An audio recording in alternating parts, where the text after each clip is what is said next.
અમદાવાદના દાણી લીમડા વિસ્તારમાં હત્યાની ચકચાર મચાવતો બનાવ સામે આવ્યો છે।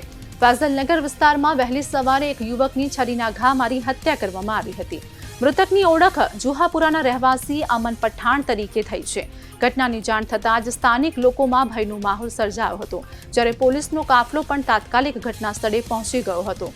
પ્રાથમિક તપાસમાં સામે આવ્યું છે કે અમન પઠાણ પર અરબાઝ નામના શખ્સે હુમલો કર્યો હતો। હુમલા દરમિયાન અમનને છરીના ઘા મારવામાં આવ્યા હતા, જેના કારણે તેનું મોત નીપજ્યું હતું।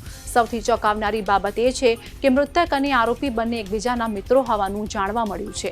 ઘટનાને લઈને અનેક ચર્ચાઓ ચાલી રહી છે અને હત્યા પાછળનું સાચું કારણ હજુ સુધી સ્પષ્ટ થઈ શક્યું નથી। પ્રાથમિક આશંકા મુજબ પારિવારિક ઝઘડો અથવા અંગત અદાવતના કારણે હત્યા થઈ હોવાની શક્યતા વ્યક્ત કરવામાં આવી રહી છે, જોકે પોલીસે તમામ દિશામાં તપાસ કરી રહી છે। આજ સવારે દાણી લીમડા પોલીસ સ્ટેશનમાં માહિતી મળેલ હતી કે ફૈઝલનગર વિસ્તારમાં એક ખુલ્લી જગ્યાએ એક હત્યાનો બનાવ બનેલ છે। તાત્કાલિક દાણી લીમડા પોલીસની ટીમ ત્યાં જઈને પ્રાથમિક તપાસ કરતા એવી જાણવા મળેલ હતી કે આ કામના જે મરણ જનાર છે અમનભાઈ ઈસરાર પઠાણ, ઉંમર વર્ષ 19 છે, ફ્રૂટની લારીનું કામ કરે છે। તેઓની હત્યા કરવામાં આવી છે અને હત્યાના ભાગરૂપે આગળ પ્રાથમિક તપાસ કરતા તેવું જાણવા મળેલ છે કે આ કામના જે મરણ જનાર છે તેમના જ મિત્ર, જેનું નામ છે અરબાઝ ઉર્ફે ભાભી અમીનભાઈ મણિયાર, જેઓ ફૈઝલનગર દાણીલીમડા વિસ્તારમાં રહે છે, તેઓ દ્વારા તેઓની હત્યા કરવામાં આવી છે।